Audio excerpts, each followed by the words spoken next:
আরে নাসির, আয়নাটার কাজ কত দূর? 4 দিন হয়ে গেল। একটা আয়না সারাতে এত দেরি কিসের? মহাজন সাহেব, এটা সামান্য আয়না নয়। ফ্রেমের নকশা এত সূক্ষ্ম যে তাড়াহুড়ো করলে নষ্ট হয়ে যাবে। আপনার পূর্বপুরুষের জিনিস তো, তাই যত্ন করে করছি। চাপ বটে, আমার দাদার দাদার আমলের জিনিস, কিন্তু ভাবছি এটা বিক্রি করে দেব। কি বলছেন মহাজন?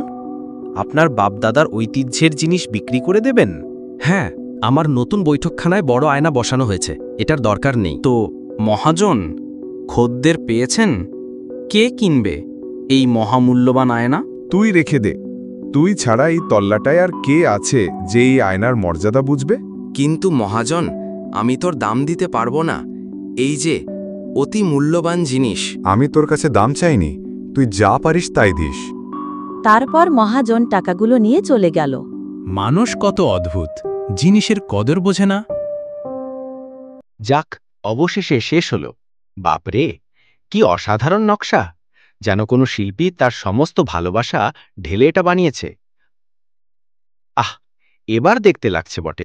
নাসির ক্লান্ত শরীরে নিজের প্রতিবিম্বের দিকে তাকায়।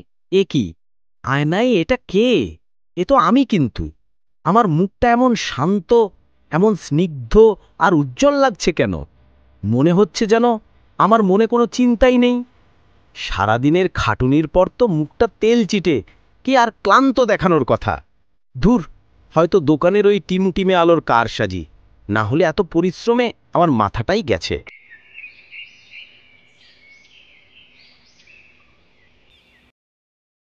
কিরে নাসির, একা একা কি এত ধ্যান করছিস?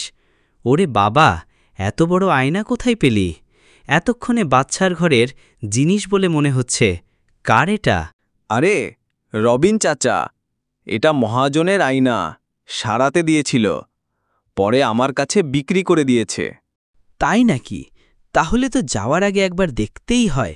দেখি তো আমাকে কেমন লাগছে রাজকীয় আয়নায়। আমাকে তো কোনো সিনেমার নায়কের চেয়ে কম লাগছে না। কি বলিস নাসির? আমার চেহারার একটা রাজকীয় ব্যাপার আছে, তাই না? সবাই তো বলে। রবিন, 1 মিনিট দাঁড়া। তোর মাথার উপর ওঠা কি একটা আবছা বাঘের মাথার মতো লাগছে যে? বাঘের মাথা? কি যে বলিস না, আমার মাথায় আবার এই ঘন কালো চুল ছাড়া কি আর থাকবে? তুই নিশ্চয়ই আমার সাথে মজা করছিস। আমি জানি তোর আসলে হিংসাই হচ্ছে আমাকে এত সুন্দর লাগছে দেখে। না না, আমি সত্যি বলছি। দেখ, একটা আবছা বাঘের মাথা তোর অহংকারী কথার সাথে সাথে ওটা যেন আরো স্পষ্ট হচ্ছে, আবার মিলিয়ে দিল।